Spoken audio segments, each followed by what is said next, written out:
Hello guys, आप सभी को हमारे YouTube channel legal mindset judiciary पे स्वागत है। तो हम स्टार्ट करते हैं हमारा जो जर्नी। ये है अलग एक ट्रैक चल रहा है। ओके, मैं बता दूं आप सभी को, हमारा यूट्यूब चैनल में एक BNSS का क्लास चल रहा है और एक BSA का चल रहा है साइमल्टेनियसली। ठीक है, तो ये हमारा भारतीय साक्ष्य अधिनियम का तीसरा क्लास होने वाला है और आगे बढ़ते हैं। ठीक है, अगर आप देखेंगे लास्ट क्लास में हम क्या क्या पढ़े थे, बार मैं देख लूँ। आपको पता होगा, ये पढ़ चुके हैं, इंट्रोडक्शन वगैरह देख लिए थे हम, फिर इसमें हिस्ट्री देखे थे, भारतीय साक्ष्य अधिनियम का इंट्रो वगैरह सब देख चुके थे। ठीक है, फिर हम टाइप्स ऑफ एविडेंस के बारे में देखे थे। राइट है, आपको पता है एविडेंस के बारे में। ठीक है, डायरेक्ट, इनडायरेक्ट, सब्सटेंटिव, कोरोबोरेटिव।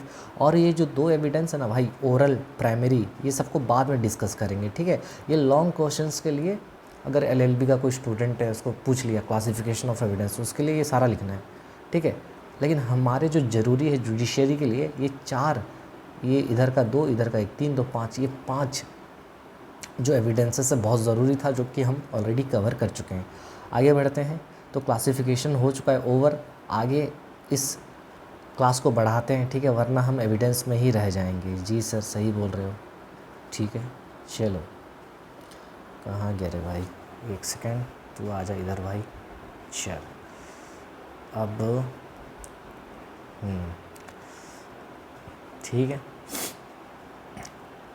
आइए, ये भी पढ़ चुके हैं। आइए देखते हैं। तो आपको पता होगा, तो यहाँ से क्लास स्टार्ट होने वाला है। ठीक है, अपना कहाँ से, व्हाट इज़ एविडेंस। देखो, लास्ट क्लास में हम लोग क्या क्या पढ़ चुके हैं पता है आपको। इंट्रोडक्शन कवर हो चुका है, यहाँ पर एक बार थोड़ा सा बस ऐसे लिखा देता हूँ, फिर मिटा दूँगा मैं। क्या क्या कर चुके हैं। इंट्रो हो चुका है, यानी जिसमें हम हिस्ट्री पढ़े थे और बेसिक्स थोड़ा सा जाने थे। ठीक है सर, उसके बाद टाइप्स हम लोग पढ़ चुके हैं। क्या पढ़े हैं, टाइप्स ऑफ एविडेंसेस। ठीक है, एविडेंस कितने टाइप के होते हैं, लेकिन अभी तक एविडेंस क्या होता है नहीं जाने, तो बहुत ही ज़रूरी है जानना। ठीक है, देखिए, मैं बेसिक से लेके आपको बताऊंगा, बेसिक से लेके एडवांस लेवल तक जाएंगे, मतलब धीरे धीरे पूरा सारा चीज़ कवर करेंगे, सारा कवर करने का कोशिश करूँगा मैं। ठीक है, सारा चीज़ कवर करने का कोशिश करूँगा। तो आगे बढ़ते हैं। ठीक है, मेरे पास जितना नॉलेज है भाई, मैं उतना आपको दूंगा फ्री ऑफ कॉस्ट। ठीक है, तो चलिए, सबसे पहले व्हाट इज़ एविडेंस। एविडेंस का मतलब क्या होता है। अभी तक हम लोग टाइप्स ऑफ एविडेंस देख चुके हैं, लेकिन भाई एविडेंस का क्या मतलब है। देखिए, सबसे पहले मेरा बात समझिए, हम लोग जो टाइप्स ऑफ एविडेंस देखे थे ना, वो तो एक नॉर्मल क्वेश्चन का आंसर लिखने के लिए, LLB, जुडिशरी, जो भी, ठीक है, ठीक रहता है समझने के लिए प्रैक्टिकल लाइफ में। बट हमारे जो भारतीय साक्ष्य अधिनियम है और जो पुराना इंडियन एविडेंस एक्ट हुआ करता था, उसमें एविडेंस को कहाँ कहाँ डिफ़ाइन किया गया है। मेरा बात समझ रहे हैं। अगर कोई पूछेगा एविडेंस के बारे में कहाँ कहाँ लिखा गया है भारतीय साक्ष्य अधिनियम में, वो बताओ मुझे, तो तुम क्या बताओगे।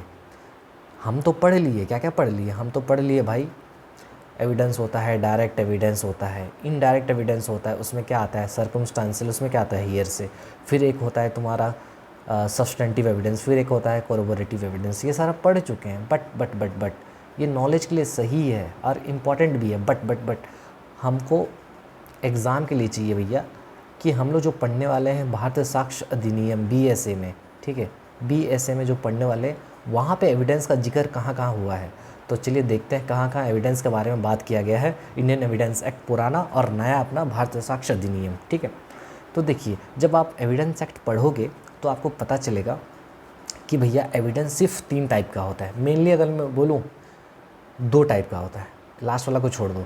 एविडेंस कितने टाइप का होता है, 2 टाइप का होता है। क्या होता है, एक होता है ऑरल एविडेंस। क्या होता है, ऑरल एविडेंस क्या होता है, बोलो बोलो मेरे साथ, बोलो मेरे साथ, बोलो भैया बताओ मुझे, भारतीय साक्ष्य अधिनियम में एविडेंस कितने टाइप्स के बताए गए हैं। सिर्फ 2 टाइप्स के बताए गए हैं। एक होता है ओरल एविडेंस। ठीक है,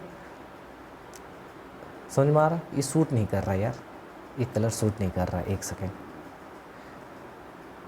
ठीक है, एक होता है ओरल एविडेंस, ठीक है, एक होता है ओरल एविडेंस, ठीक है, और एक होता है डॉक्यूमेंट्री एविडेंस। ठीक है सर, मतलब सर आप ये कहना चाहते हो हम जो पढ़े हैं वो सब चीज़ इसमें नहीं है। नहीं है भाई, लेकिन इनडायरेक्टली आ गया, बता रहा हूँ कैसे।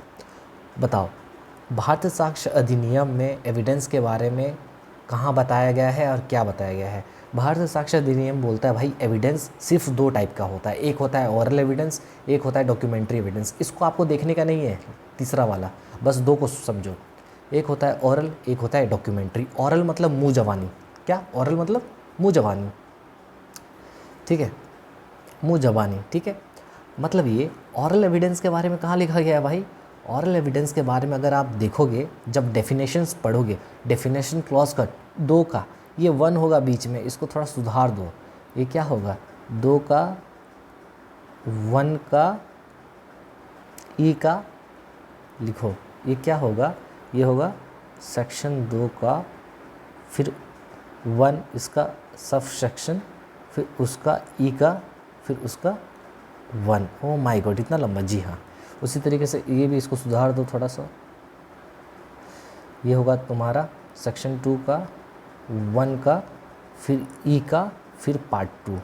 अच्छा ठीक है, ठीक है सर। मुझे बताओ ऑरल एविडेंस के बारे में जिक्र कहाँ पर है? डेफिनेशंस कहाँ दिया गया है? 2 का, 1 का, ई का 1 कहाँ दिया है? 2 का, 1 का, ई का 1। सर क्या ये बोल रहे हो? हाँ, जब आप डेफिनेशन क्लॉज पढ़ोगे, सेक्शन 2 का फिर सब सेक्शन 1 में जाओगे, फिर वहाँ का क्लॉज ई में जाओगे और पार्ट 1 में जाओगे तो ऑरल एविडेंस के बारे में बोला गया है। उसी तरीके से जब सेक्शन 2 का 1 में जाओगे, फिर ई का 2 में जाओगे तो वहाँ क्या बोला गया है? डॉक्यूमेंट्री एविडेंस के बारे में। ठीक है सर, समझ गए।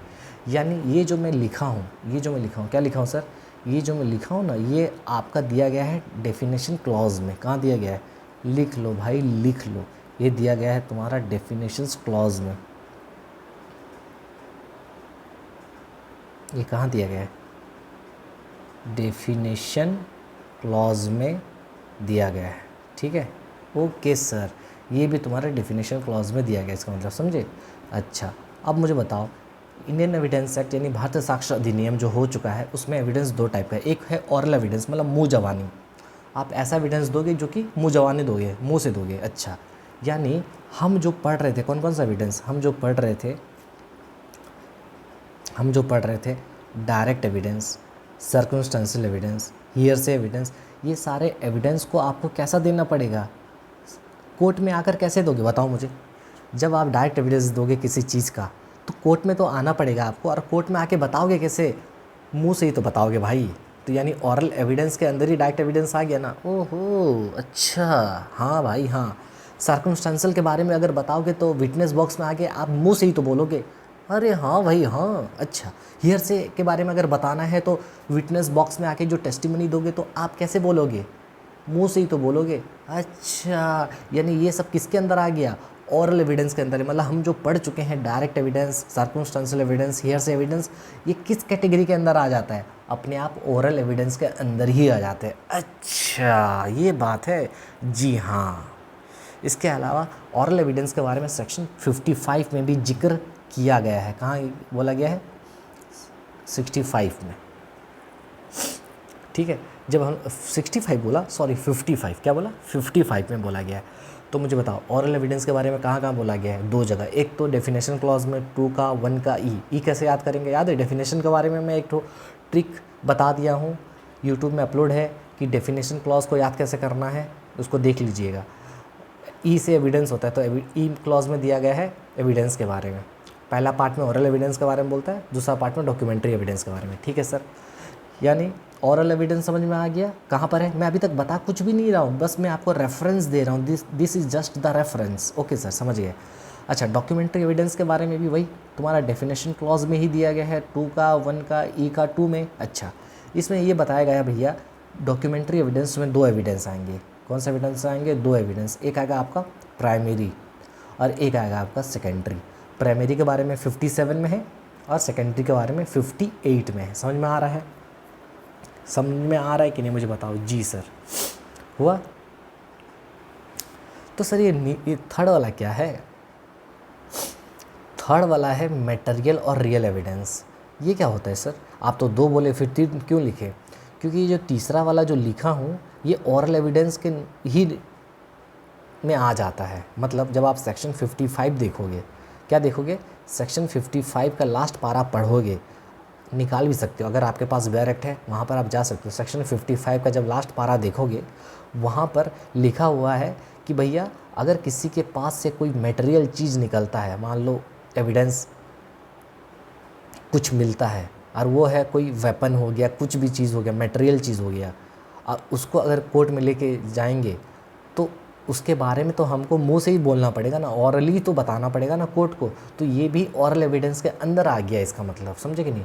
अगर कोई एविडेंस एज अ मटेरियल है, देखो हर चीज़ का तो गवाही मतलब एविडेंस तो हो सकता है कि मटेरियल भी हो ना, कोई हथियार हो सकता है, ठीक है, बहुत सारा चीज़ हो सकता है, ठीक है, मटेरियल्स कोई सा भी मटेरियल्स हो सकता है। तो वो चीज़ के बारे में भी कोर्ट में आके तो गवाही देना पड़ेगा, विटनेस बॉक्स में आके बोलना पड़ेगा। तो इसीलिए मटेरियल और रियल एविडेंस को भी ऑरल एविडेंस के अंदर ही डाल दिया गया है सेक्शन 55 का लास्ट पारा में।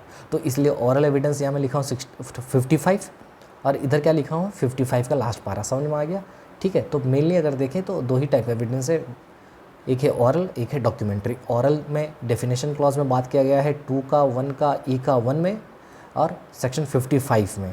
डॉक्यूमेंट्री के बारे में बोला गया है 2 का 1 का ई का 2 में, और ये दो टाइप का होता है, प्राइमरी और सेकेंडरी। प्राइमरी है 57, सेकेंडरी है 58। बस इतना रेफरेंस है, इसको बस आपको लिख लेना है, ठीक है। इसके बाद जब हम लोग ये सब चैप्टर में जाएंगे ना तो आपको समझ में आ जाएगा, ठीक है सर।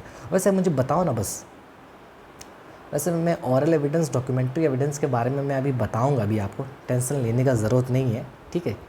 कब बताऊंगा, जब हम लोग डेफिनेशंस क्लॉज पढ़ेंगे, ठीक है, बहुत अच्छे से पढ़ेंगे, एक एक चीज़ को पूरा समझने की कोशिश करेंगे, ठीक है। चलिए, ये हो गया बाइफर्केशन एविडेंस का, इंडियन एविडेंस एक्ट और भारतीय साक्ष्य अधिनियम में एविडेंस किस किस टाइप का है, ठीक है।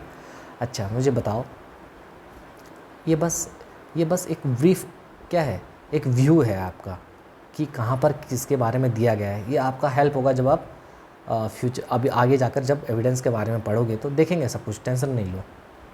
अब मुझे बताओ, जब मैं आपको ऑरल और डॉक्यूमेंट्री बताया, ठीक है, छोड़ो नहीं, फिर उसमें नहीं जाता, फिर वो ज़बरदस्ती का टाइम वेस्ट हो जाएगा, आगे चलते हैं। मुझे बताओ एविडेंस के बारे में। सर इतना तो बता दिए, एविडेंस तो बता दो।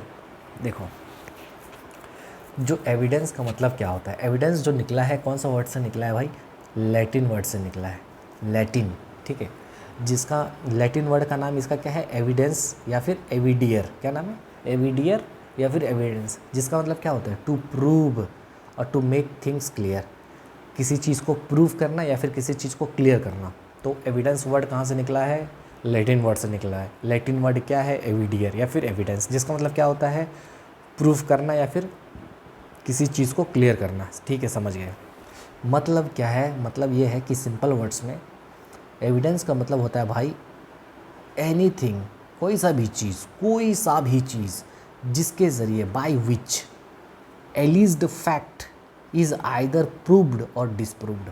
मतलब बोलने का सीधा मतलब है भैया, एविडेंस मतलब भैया ऐसा कोई चीज़ जिसके द्वारा आप किसी भी चीज़ को, मतलब ये एक चीज़ है, जो चीज़ क्या कर रहा है, दूसरे चीज़ को या फिर प्रूव कर रहा है या फिर डिसप्रूव कर रहा है। ओ माय गॉड, समझे। मतलब क्या, एविडेंस एक ऐसा चीज़ है जो दूसरे चीज़ को या फिर प्रूव करता है या फिर डिसप्रूव करता है। अच्छा हाँ, ठीक है। तो यहाँ पर चीज़ को बोला गया है फैक्ट। अच्छा हाँ, समझे। तो अब मुझे बताओ एविडेंस मतलब क्या, लैटिन वर्ड एविडेंस या फिर रेडीवेयर, जिसका मतलब होता है प्रूव करना या फिर थिंग्स को क्लियर करना, चीज़ों को क्लियर करना। अच्छा, सिंपल वर्ड्स में बोले तो एविडेंस का मतलब होता है वो सारी चीज़ें जिसके द्वारा कोई एक चीज़ को हम प्रूव करते हैं या फिर डिसप्रूव करते हैं, तो हम उसको क्या बोलते हैं, एविडेंस बोलते हैं। अच्छा, और अब क्योंकि मैं यहाँ पर बोला हूँ कोई चीज़ को प्रूव करते हैं डिसप्रूव करते हैं, तो उसको लेके एक सेक्शन है प्रूफ ऑफ फैक्ट्स को लेके, जो कि सेक्शन है 54। क्या है, सेक्शन 54। जब भारतीय साक्ष्य अधिनियम का सेक्शन 54 पढ़ोगे तो उसमें बोलता है भैया ऑल द फैक्ट्स, जितने भी फैक्ट्स हैं। सर ये फैक्ट मतलब क्या, आप तो फैक्ट बोल दे रहे हो। अभी के लिए मतलब समझो, फैक्ट मतलब इसके लिए अलग से हम लोग पढ़ेंगे भाई, इसके लिए 20 से 25 मिनट आधा घंटा फैक्ट में देने वाले हैं। हाँ, मैं आपको एक चीज़ बता दूं, कैसे बताऊं, रुकिए थोड़ा सा पॉज करते हैं डिस्कशन को। ऑफ द टॉपिक जा रहा हूं मैं, लेकिन अब क्या करूं, जाना है तो जाएंगे अभी, रुक जा भाई, चल कहाँ गए तो, थोड़ा मैं ऑफ द टॉपिक जा रहा हूँ। देखो ये है अपना डेफिनेशन क्लॉज, ठीक है, 12 डेफिनेशन है। मैं इसका वीडियो बना चुका हूँ, एक बार आप यूट्यूब में देख लीजिएगा कि याद कैसे करना है। एक बार याद करके आ जाओगे तो इसके बारे में हर एक चीज़ को 20 से 25 मिनट मेरे को देना पड़ेगा समझाने के लिए, मैं बता रहा हूँ, समझ रहे हो, क्योंकि बहुत इंपॉर्टेंट है। जैसे यहाँ पर एक चीज़ क्या आया, फैक्ट के बारे में आया ना, तो देखो फैक्ट कहाँ पर डिफाइन है, 2 का F में। ओ माय गॉड, समझे। तो मैं अगर वहाँ पर अगर अभी आपको टाइम दे दिया तो नहीं समझा पाऊँगा, तो इसलिए फैक्ट का मतलब मैं अभी बस आपको एक आम आदमी की भाषा में समझा दे रहा हूँ। फैक्ट मतलब क्या होता है, कोई सा भी चीज़। फैक्ट मतलब क्या होता है, कोई सा भी चीज़। लेकिन जब हम फैक्ट पढ़ेंगे डेफिनेशन क्लॉज में 2 का F में, तो मैं आपको इन डेप्थ बताऊँगा फैक्ट में क्या क्या आता है, समझ में आया। अच्छा ठीक है, चलिए अब जब चलते हैं वापस जहाँ से आए थे वहाँ चलते हैं। कहाँ से आए थे भाई, कहाँ से आए थे सर, याद ही नहीं आ रहा है।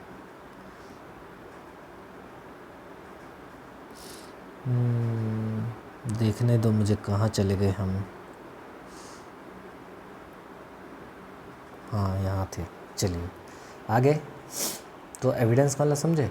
तो यहाँ पर अब समझ में आया फैक्ट मतलब क्या। फैक्ट मतलब मैं बताऊँगा जब डेफिनेशन क्लॉज पढ़ेंगे। वैसे कहाँ पर फैक्ट दिया गया है बताओ, 2 का F में दिया गया, 1 का F में, ठीक है। अच्छा, तो प्रूफ ऑफ फैक्ट्स को लेके क्या बोलता है, फैक्ट मतलब कोई सा भी चीज़। अभी इतना ये मतलब समझो, फैक्ट का क्या मतलब होता है अभी for the time being. Fact मतलब होता है कोई सा भी चीज़। बोल रहा है कोई सा भी चीज़ को प्रूफ कैसे करेंगे, तो सेक्शन 54 बोलता है भैया जितनी भी चीज़ हैं, मतलब जितने भी फैक्ट्स हैं सबको प्रूफ किया जाएगा। जो मैं अंडरलाइन कर रहा हूँ वही बस पढ़ना अभी। जितने भी चीज़ हैं सबको कैसे प्रूफ करेंगे, ऑरल एविडेंस के ज़रिए। जितने भी चीज़ें सबको कैसे प्रूव करेंगे, ऑरल एविडेंस के ज़रिए। लेकिन किसको छोड़ के, ये जो क्या किया गया है, हाईलाइट किया गया है, except the contents of documents including the electronic records. समझे मतलब क्या, दुनिया में जितनी भी चीज़ें हैं, दुनिया में जितनी भी चीज़ें हैं सभी को हम कैसे प्रूव करेंगे, ऑरल एविडेंस से। मतलब कटघरे में आके गवाही देकर प्रूव करेंगे। लेकिन अगर कोई चीज़ जो कि डॉक्यूमेंट है, मतलब डॉक्यूमेंट मतलब उसमें क्या समझाऊँ, डॉक्यूमेंट भी समझाया गया है, डॉक्यूमेंट के बारे में भी बताया गया है।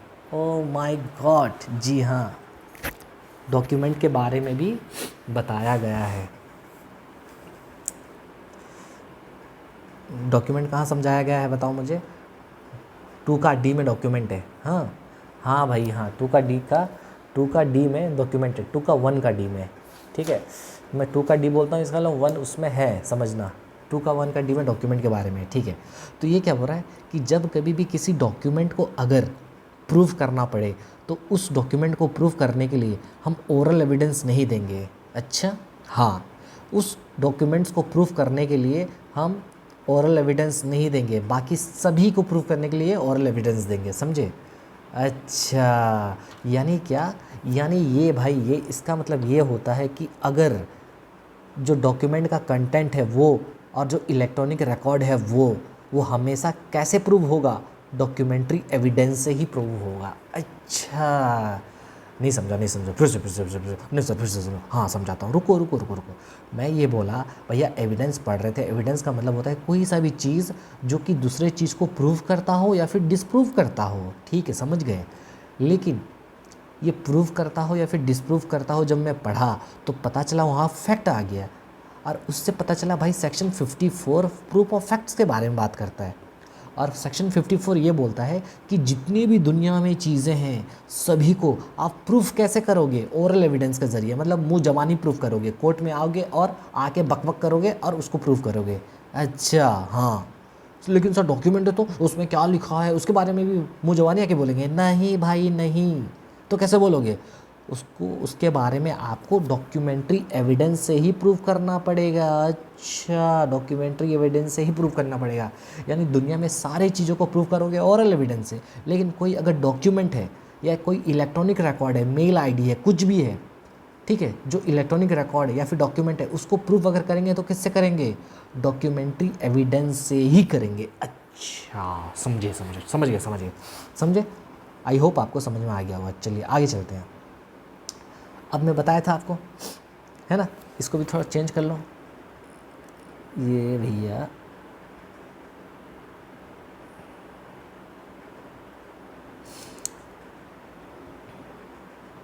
अबे क्या हो गया यार, उसको मिटा ही देता हूँ, इतना नौटंकी करने का क्या है। बताओ मुझे, 2 का 1 का ई का पहला, ठीक है, ये ई है, हाँ ई है। अच्छा इधर बताओ ये क्या होगा, 2 का ई का, 2 का 1 का, हाँ 1 का ई का 2, ठीक है सर समझ गए।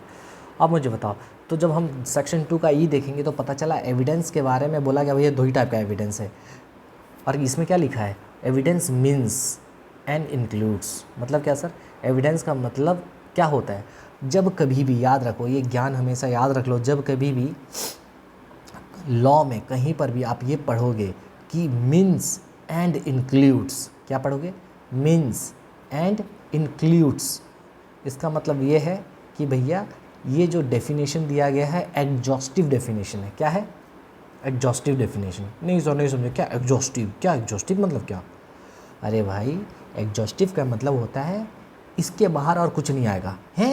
हाँ, अगर कोई डेफिनेशन में लिखा गया है मीन्स एंड इंक्लूड्स, दोनों वर्ड यूज़ हुआ है, तो हम बोलते हैं उसको एग्जॉस्टिव डेफिनेशन।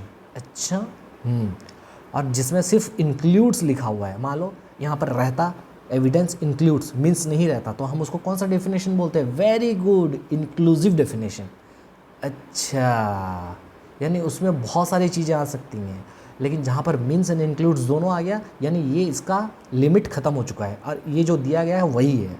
अच्छा, मतलब एविडेंस का मतलब यही होगा। अच्छा, तो एविडेंस मतलब 2 ही चीज़ होगा, एक होगा ऑरल एविडेंस और एक होगा डॉक्यूमेंट्री एविडेंस। ऑरल एविडेंस कहाँ लिखा गया है, 2 का 1 का ई में, याद कैसे करेंगे, ई से एविडेंस होता है। अच्छा, 2 का 1 का ई में पहला पार्ट ऑरल, 2 का 1 का ई में दूसरा पार्ट डॉक्यूमेंट्री। अच्छा ठीक है, समझ गए। चलिए ऑरल एविडेंस क्या होता है वो बताइए सर। देखिए ऑरल एविडेंस का मतलब क्या होता है, पढ़ते हैं चलिए।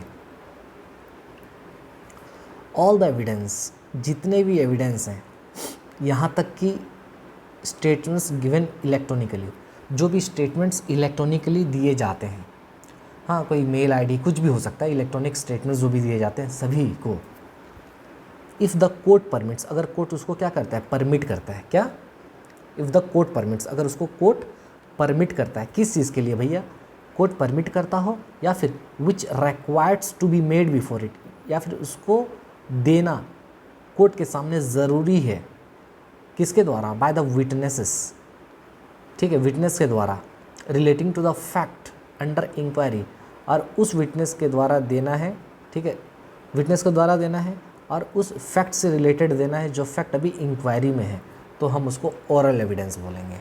अच्छा क्या बोले सर, आप तो खुद पढ़ लिए, इसमें क्या है, ऐसा तो मैं भी पढ़ा लूँगा सर। अरे अरे रुको भाई, गुस्सा काहे होते हो, सुनो मेरा बात। बोलता है ओरल एविडेंस का मतलब है भैया, अगर एक विटनेस कोर्ट में आके किसी चीज़ का गवाही दे रहा है, कोर्ट, एक विटनेस आता है कोर्ट में और किसी चीज़ के बारे में वो बोलता है, ठीक है, और उस चीज़ के बारे में बोलता है जिस चीज़ के बारे में कोर्ट परमिट कर रखा है, ठीक है, या फिर कोर्ट उसको बुलाता है बोलने के लिए, और किस बारे में, कोई एक चीज़ के बारे में, वो फैक्ट हो सकता है, और कौन से चीज़ के बारे में, उस चीज़ के बारे में जिसका इंक्वायरी चल रहा है, मतलब केस वेस चल रहा है, इन्वेस्टिगेशन चल रहा है, कुछ भी चल रहा है, तो हम उसको ओरल एविडेंस बोलेंगे। अच्छा अब पढ़ो, समझ में आएगा, देखो क्या हो रहा है। All the evidence including statements given electronically, जितने भी एविडेंस हैं वो evidence which the court permits, जिसको कोर्ट परमिट करता है, आप एविडेंस को कोर्ट में परमिट कर सकते हो, मतलब वो एविडेंस को कोर्ट में दे सकते हैं। मान लो जो एविडेंस को, मतलब ये बोल रहा है कोर्ट अगर जिस एविडेंस को कोर्ट में परमिट करता है कि हाँ तुम कोर्ट में आके इसको दे सकते हो, चाहे इलेक्ट्रॉनिक एविडेंस क्यों ना हो, या फिर कोर्ट आपको परमिशन देता हो कि हाँ आप दो, या फिर आपको बोलता हो कि आके दो बोल के, यहाँ पर रिक्वायर या फिर यहाँ पर परमिट्स, समझे, किसके द्वारा, विटनेस आके देंगे भाई, विटनेस आके देंगे। और ये जो एविडेंस होगा किससे रिलेटेड होगा, ऐसे चीज़ से रिलेटेड होगा, ऐसे फैक्ट से रिलेटेड होगा जिसका इंक्वायरी चल रहा होगा। अरे भाई अच्छा, तो उसको क्या बोलेंगे, ऑरल एविडेंस बोलेंगे। मतलब समझे? तो ऑरल एविडेंस मतलब वो एविडेंस जो एविडेंस को आप कोर्ट में जाके देते हो और जिसके लिए कोर्ट आपको परमिट करता है या फिर कोर्ट आपको बोलता है कि भैया देना पड़ेगा, और उस फैक्ट से रिलेटेड रहता है जो फैक्ट का इंक्वायरी चल रहा है। ठीक है। अच्छा, तो डॉक्यूमेंट्री मतलब क्या सर? अब देखो, पहले ना ये इलेक्ट्रॉनिक स्टेटमेंट्स को इंक्लूड नहीं किए थे, लेकिन इस बार ये अमेंडमेंट्स आया है, देख लीजिएगा। ये ला अमेंडमेंट वाला है, हाँ ये अमेंडमेंट है, ये लाइन जो है गिवन इलेक्ट्रॉनिकली। ठीक है। अच्छा, डॉक्यूमेंट्री में क्या है, बोलता है it also includes all the documents. Documentary मतलब क्या भैया? इसमें सारा डॉक्यूमेंट्स भी आता है, including electronic records produced for inspection of the court. बोल रहा है डॉक्यूमेंट्री एविडेंस मतलब क्या भाई? डॉक्यूमेंट्री एविडेंस मतलब सारे डॉक्यूमेंट्स, यहाँ तक कि इलेक्ट्रॉनिक रिकॉर्ड्स भी आएंगे। और जो एविडेंस को मतलब जो डॉक्यूमेंट को आप कोर्ट में प्रोड्यूस करते हो, किस लिए? इंस्पेक्शन के लिए। कोर्ट उसको चेक करता है, तो उस डॉक्यूमेंट को हम लोग क्या बोलेंगे? Documentary evidence. बहुत ईजी है, बताओ मुझे याद हुआ कि नहीं? बताओ मुझे, डॉक्यूमेंट्री एविडेंस मतलब क्या? डॉक्यूमेंट्री एविडेंस मतलब वो डॉक्यूमेंट जो आप कोर्ट में प्रोड्यूस करते हो, किस लिए? कि कोर्ट उसको इंस्पेक्ट कर सके, चेक कर सके। तो जैसे ही कोई डॉक्यूमेंट या फिर इलेक्ट्रॉनिक रिकॉर्ड्स कोर्ट में चला गया और कोर्ट उसे इंस्पेक्ट कर सकता है, ठीक है, और क्यों गया है? क्योंकि कोर्ट उसका इंस्पेक्शन कर सकता है, तो हम उसको डॉक्यूमेंट्री एविडेंस बोलेंगे। ठीक है। तो दुनिया में कितने टाइप के एविडेंस होते हैं? तो इस दुनिया में, इस संसार में टोटल 2 ही टाइप के एविडेंस होते हैं। एक होता है ऑरल एविडेंस और एक होता है डॉक्यूमेंट्री एविडेंस। किसके हिसाब से? भारतीय साक्ष्य अधिनियम के हिसाब से, समझे? ऑरल एविडेंस मतलब जो एविडेंस को कोर्ट बोलता है कि आओ, तुम आ सकते हो, किसी भी विटनेस को बुला सकता है कि किसी भी चीज़ के बारे में आपको गवाही देना है। ठीक है। या फिर आपको बुलाएगा, परमिट करेगा, या फिर requires to be made before it, या फिर बोलेगा कि आके बताओ। ठीक है। समझ गए सर, समझ गए। अभी मुझे बताओ,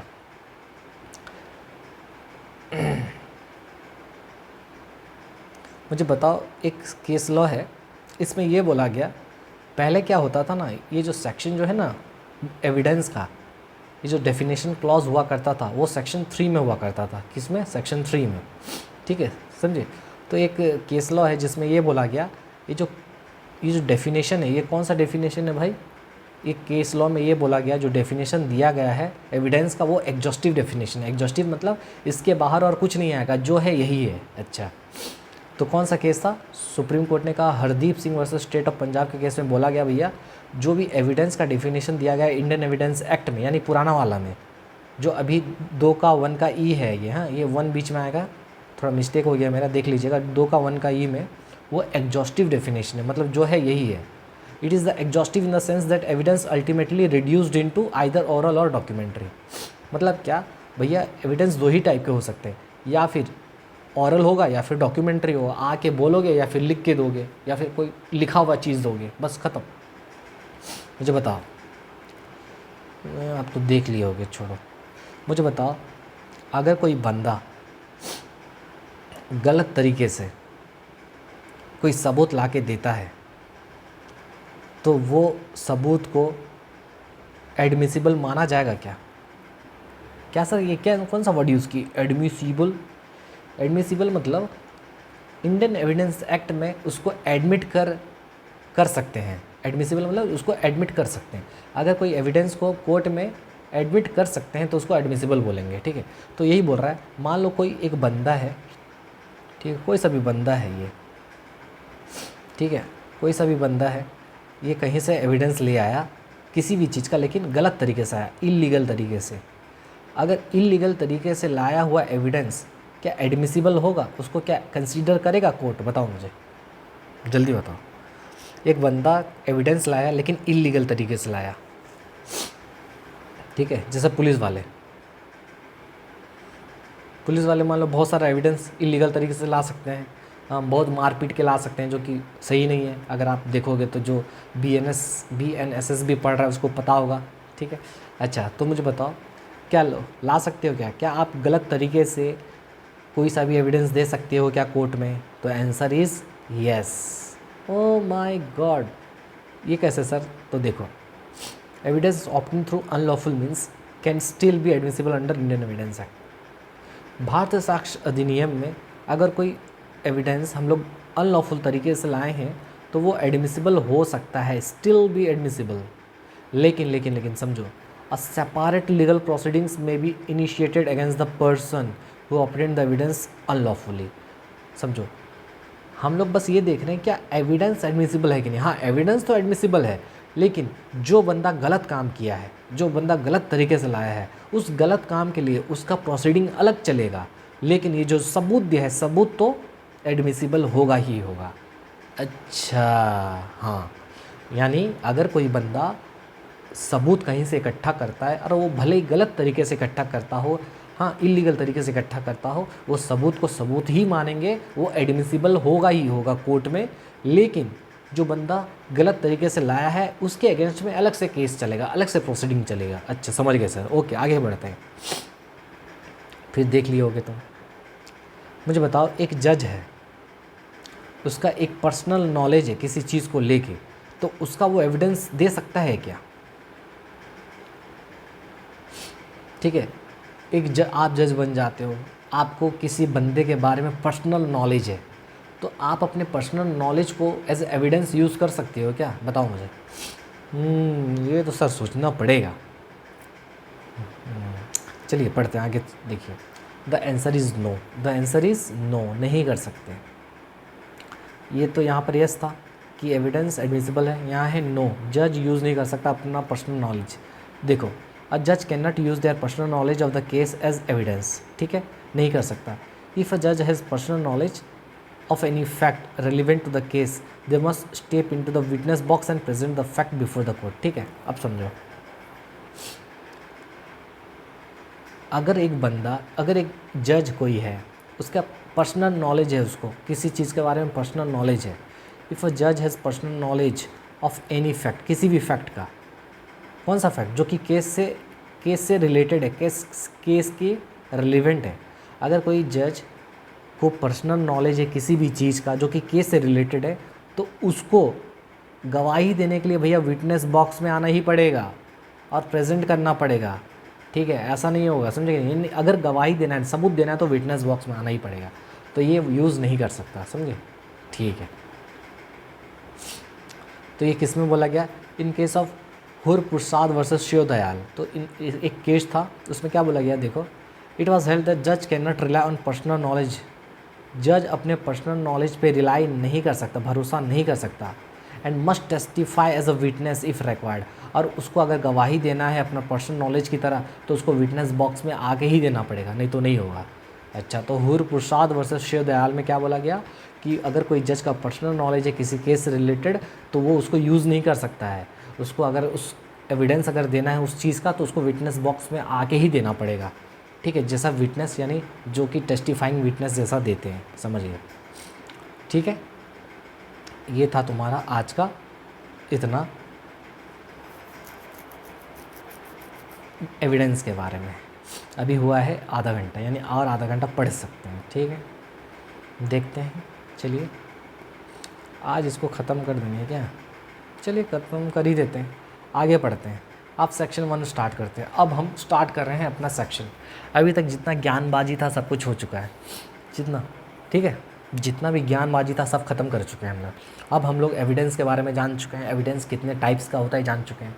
ठीक है, तो बताओ मुझे, दुनिया में कितने टाइप्स के एविडेंस है? भारतीय साक्ष्य अधिनियम में सिर्फ 2 टाइप के, एक है ऑरल, एक है डॉक्यूमेंट्री। सर, और वो वाला था सर, वो वाला कौन सा सर? वो वेपन वाला जिसको रियल एविडेंस बोलते हैं, वो किस में आता था? ऑरल का ही पार्ट था, सेक्शन 55 का लास्ट पारा में आता था। ठीक है सर, समझ गए सही।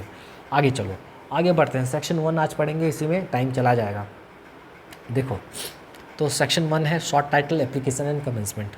भारतीय साक्ष्य अधिनियम का सेक्शन 1 पर भी पढ़ने वाले हैं। देखिए, अगर आप देखोगे भारतीय साक्ष्य अधिनियम का टोटल सेक्शन कितना है? टोटल सेक्शन नहीं, सेक्शन 1 में कितने सब सेक्शन है? टोटल 3 सब सेक्शन है।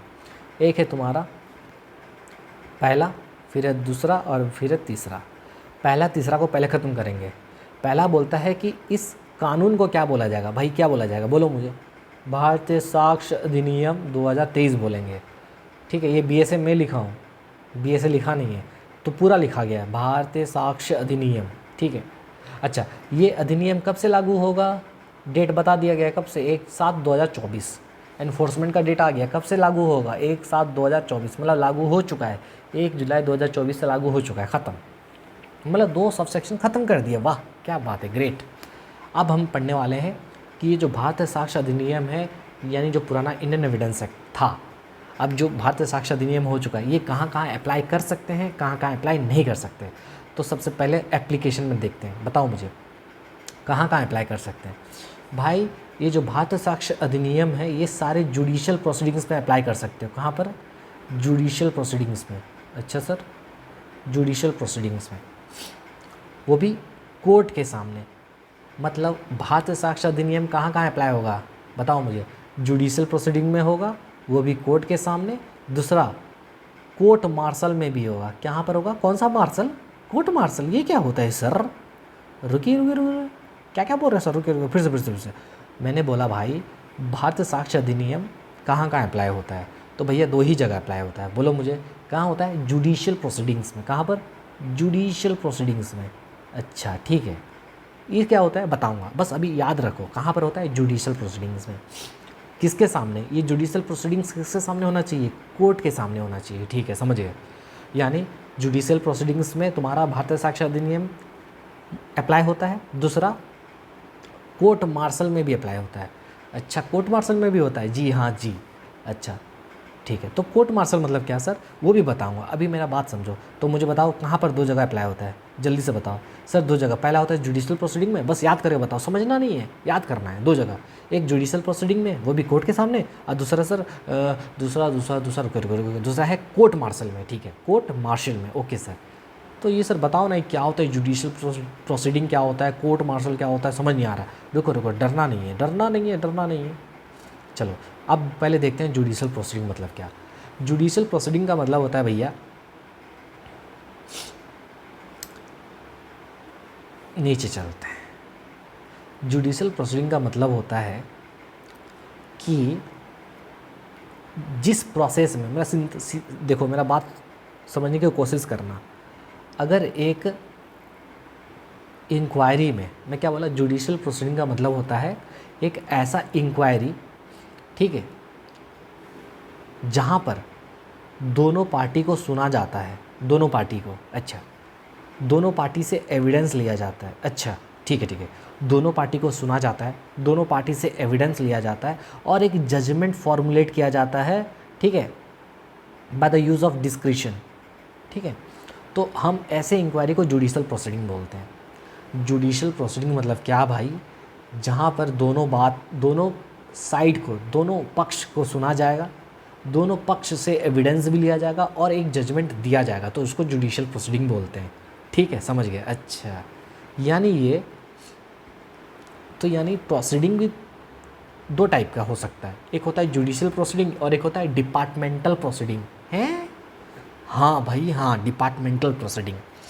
ये क्या होता है सर, जुडिशियल प्रोसीडिंग जैसे हम लोग आम कोर्ट में जो चलता है, देखे हो, जो नॉर्मल कोर्ट में जो चलता है प्रोसीडिंग, उसको जुडिशियल प्रोसीडिंग होता है। उसमें क्या होता है, दोनों पक्ष को सुना जाता है, कि प्रोसिक्यूशन और तुम्हारा डिफेंस दोनों को सुनते हैं, फिर दोनों से एविडेंस लेते हैं, फिर एक जजमेंट दिया जाता है, जो नॉर्मल हम देखते हैं टीवी में, देखते हैं हम जो कोर्ट जाते हैं, ठीक है, वो है जुडिशियल प्रोसीडिंग। डिपार्टमेंटल मतलब क्या, डिपार्टमेंटल मतलब एक स्पेसिफिक फील्ड के लिए होता है। जैसे पुलिस का अगर केस होगा, मान लो पुलिस के अगेंस्ट में कुछ प्रॉब्लम आ गया, पुलिस के अगेंस्ट में कोई केस वेस चल रहा है, तो भैया पुलिस का एक अलग से उनका प्रोसीडिंग चलेगा, जिसको डिपार्टमेंटल प्रोसीडिंग बोलेंगे। उनका हम लोग जैसा जो चलता वैसा नहीं होगा, उनका अलग तरीके से चलेगा केस। ओहो अच्छा, हाँ, उसी को बोलते हैं डिपार्टमेंटल प्रोसीडिंग। अच्छा अभी समझे, हाँ, तो वही बोल समझो। तो यहाँ पर क्या लिखा गया, अब देखो जुडिशियल प्रोसीडिंग में आए, ये एरो आ गया है नीचे, क्या बोल रहा है, it means Evidence Act does not apply to, यानी क्या एविडेंस एक्ट कहाँ अप्लाई नहीं होगा, डिपार्टमेंटल प्रोसीडिंग में नहीं होगा, डिसिप्लिनरी प्रोसीडिंग्स में नहीं होगा, समझे। यानी जुडिशियल प्रोसीडिंग में ही अप्लाई होगा, तुम्हारा बात समझो फिर से। एविडेंस एक्ट कहाँ लगेगा, सिर्फ जुडिशियल प्रोसीडिंग्स। जुडिशियल प्रोसीडिंग्स मतलब क्या, जो कोर्ट में प्रोसीडिंग चलता है भैया, दोनों पार्टी को सुना जाता है, एविडेंस लिया जाता है, फिर जजमेंट दिया जाता है। डिपार्टमेंटल प्रोसीडिंग में नहीं चलेगा, यानी डिसिप्लिनरी प्रोसीडिंग में नहीं चलेगा। ठीक है सर, समझ गए, जुडिशियल प्रोसीडिंग में ही चलेगा, डिपार्टमेंटल में नहीं चलेगा, ना ही डिसिप्लिनरी में चलेगा। ठीक है, तो सर कोर्ट मार्शल मतलब क्या, वो तो बताओ। आइए, it is a military court that tries offences committed by the members of arm forces under military law. देखो, जो जितने भी आर्म फोर्सेस होते हैं ना, जैसे नेवी, आर्मी, जितने भी ये सब होते हैं, आर्मी का कोई बंदा, नेवी का बंदा, उनका मान लो कोई केस वेस चल रहा है, तो उसमें भी उनका जो कोर्ट होता है, उस कोर्ट को कोर्ट मार्शल बोलते हैं। क्या बोलते हैं? Court martial. मतलब मिलिट्री का बंदा कोई ऑफेंस कर दिया तो उनके लिए जो कोड बना है वो है कोर्ट मार्शल। क्या है? Court martial. तो उस कोर्ट मार्शल में भी जो प्रोसीडिंग चलेगा ना, जो एविडेंस दिया जाएगा, वो एविडेंस का रूल फॉलो होगा अपना भारतीय साक्ष्य अधिनियम का ही। अच्छा, यानी भारतीय साक्ष्य अधिनियम कोर्ट मार्शल में भी अप्लाई होता है। कोर्ट मार्शल मतलब ऐसा कोर्ट जो कि आर्मी लोगों के लिए बना हुआ कोर्ट है। अच्छा, तो वहाँ पर भी पूरा अप्लाई होता है, समझे? ठीक है सर, तो मुझे बताओ कहाँ कहाँ अप्लाई होता है? दो ही जगह, एक जुडिशियल प्रोसीडिंग, यानी कहाँ अप्लाई नहीं होगा जुडिशियल प्रोसीडिंग, मतलब डिसिप्लिनरी और डिपार्टमेंटल में नहीं होगा, सिर्फ जुडिशियल में होगा। ठीक है, दूसरा कोर्ट मार्शल में होगा। कोर्ट मार्शल मतलब क्या सर? ऐसा कोर्ट जो कि आर्मी लोगों के लिए बना है। अच्छा, नेवी, आर्मी सब कुछ आ जाता है उसमें। ठीक है, समझ गए सर। तो सर ये हो गया एप्लीकेशन, तो दो ही जगह अप्लाई होता है, एक है जुडिशियल प्रोसीडिंग, दूसरा है कोर्ट मार्शल। ठीक है, दूसरा बताओ सर, नॉन एप्लीकेशन कहाँ कहाँ अप्लाई नहीं होता है? ये अपना भारतीय साक्ष्य अधिनियम कहाँ अप्लाई नहीं होगा, कहाँ नहीं चलेगा, कहाँ इसका रूल वूल नहीं चलेगा? तो पहला है भैया एफिडेविट। हाँ, एफिडेविट में नहीं चलेगा, बस आपको याद रखना है। एफिडेविट अगर कोर्ट के सामने दिया जाता है तो उस एफिडेविट पे एविडेंस एक्ट अप्लाई नहीं होगा। मुझे बताओ, एविडेंस एक्ट कहाँ नहीं लगता है? भारतीय साक्ष्य अधिनियम कहाँ कहाँ अप्लाई नहीं होता है? एफिडेविट पे नहीं लगता है। ठीक है, अच्छा, दूसरा आर्बिट्रेटर प्रोसीडिंग में भी नहीं लगता। कहाँ पर? Proceeding before N arbitrator. जो आर्बिट्रेटर होता है, out of the court settlement जो करते हैं, वहाँ पर भी नहीं चलता। बस आपको याद रखना है भाई, आर्बिट्रेटर अलग चीज़ होता है। वो चीज़ मतलब नॉर्मल हम लोग जो करते हैं, आर्बिट्रेशन एक्ट, उसके लिए आपको समझना पड़ेगा, तो उतना डेप्थ में जाना नहीं है। बस आप ये समझिए, वहाँ पर एविडेंस एक्ट नहीं लगता, वहाँ पर नेचुरल जस्टिस वगैरह काम करता है। तो यहाँ पर आपको क्या याद रखना है भैया? दो जगह नहीं लगता है, आपको बस आम खाना है, गुठली नहीं गिनना है। वो क्यों नहीं होता, ये क्या है नहीं होता भैया, उतना अंदर जाओगे तो फिर चलते जाओगे, ख़त्म होगा ही नहीं। समझो मेरा बात को, ठीक है? तो सबसे पहले आपको ये समझना है कि कहाँ कहाँ अप्लाई नहीं होता। एफिडेविट पे नहीं होता, दूसरा आर्बिट्रेटर प्रोसीडिंग में नहीं होता, जो आर्बिट्रेशन प्रोसीडिंग होता है उसमें नहीं होता। तो कहाँ कहाँ नहीं होता? एफिडेविट और आर्बिट्रेशन प्रोसीडिंग। अगर आप देखोगे अप्लाई जो नहीं होता उसका नाम दोनों ए से स्टार्ट है, एफिडेविट और आर्बिट्रेटर। वाह गजब। तो मुझे बताओ कहाँ कहाँ अप्लाई नहीं होता? एफिडेविट पे और आर्बिट्रेशन प्रोसीडिंग्स में। ठीक है सर, ख़त्म। अब मुझे बता पाओगे? चलो बिना देखे कहाँ कहाँ अप्लाई होता है बताओ। हाँ सर, अब मैं बताऊँगा।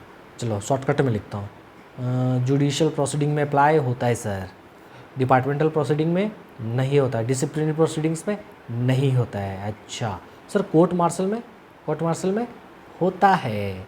अच्छा मुझे बताओ आर्बिट्रेशन प्रोसीडिंग में होता है क्या? नहीं होता। मुझे बताओ एफिडेविट में होता है क्या? नहीं होता। वेरी गुड, सीख गए। चलो अब इसको मिटा देते हैं वरना ख़राब हो जाएगा। ठीक है, ख़त्म, सेक्शन 1 ख़त्म। और आगे कुछ है क्या? अच्छा, यहाँ पर क्यों नहीं होता आइए देखते हैं। मैं बोला ना कि डिपार्टमेंटल और डिसिप्लिनरी में क्यों नहीं होता, क्योंकि मैं यहाँ पर लिखा हूँ, देखो, क्योंकि जो एविडेंस एक्ट है ना, अपना एविडेंस का थोड़ा जो रूल्स है वो थोड़ा स्ट्रिक्ट रूल्स है, समझे? हमारा एविडेंस का जो रूल है थोड़ा सा स्ट्रिक्ट रूल्स है, इसलिए वहाँ पर ये अप्लाई नहीं होता है। अच्छा ठीक है, समझ गए। वाह, अब है सेक्शन 2। सेक्शन 2 को मैं पढ़ाऊँगा, लेकिन एक शर्त पे।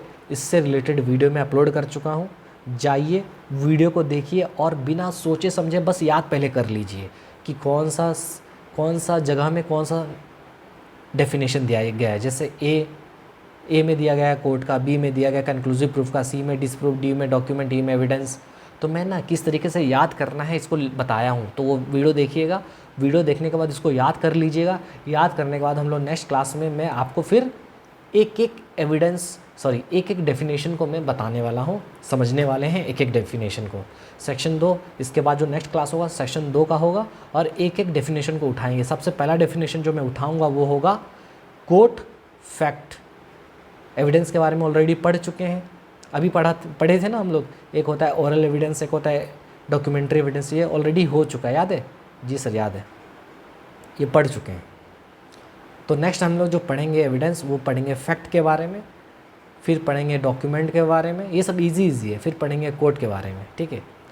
तो पहले आपको ये याद रखना है कि सीक्वेंस क्या है, कहाँ पर क्या लिखा गया है। प्रीलिम्स में आता है, बोल देगा 2L में क्या है बताओ, तो भैया 2 का 1 का L में है सेल्फ रिज्यूम। अच्छा, तो याद कैसे करना है उसमें मैं बता दिया हूँ, उसको एक बार देख लो वीडियो। उसके बाद हम लोग नेक्स्ट क्लास में डेफिनेशंस के सारे क्लॉज को अच्छे से पढ़ेंगे पूरा डेप्थ में, ठीक है? चलिए मिलते हैं नेक्स्ट क्लास में। तब तक के लिए भैया देखिए, सब कोई वीडियो देख रहे हो, हाँ बस देख लेते हो, लेकिन लाइक कोई करता नहीं है भैया, कमेंट भी नहीं करता है, तो ऐसा नहीं करो यार, बहुत एफर्ट्स लगता है, ठीक है? तो चलिए बाय। और देखिए, अगर आप देखेंगे अभी टाइमिंग देखिए, रात का 1 बज रहा है। रात का 1 बजे मैं आप लोगों के लिए वीडियो बना रहा हूँ, मजाक थोड़ी है। हाँ चलिए बाय, टेक केयर। और भैया कमेंट बॉक्स में कमेंट डालिए, लाइक कीजिए और वीडियो को शेयर कीजिए, हल्ला बोल दीजिए पूरा। चलिए, मेरा कोशिश रहेगा आप लोगों को बहुत ही ईजी तरीके से बताने का सभी चीज़ को, ठीक है? एक तरीके से बताने का, एक ऑर्गेनाइज्ड वे में बताने का, ठीक है? चलिए मिलते हैं नेक्स्ट क्लास में, तब तक के लिए बाय, टेक केयर। मैं हूँ आपका दोस्त सैम, और पढ़ते रहिए।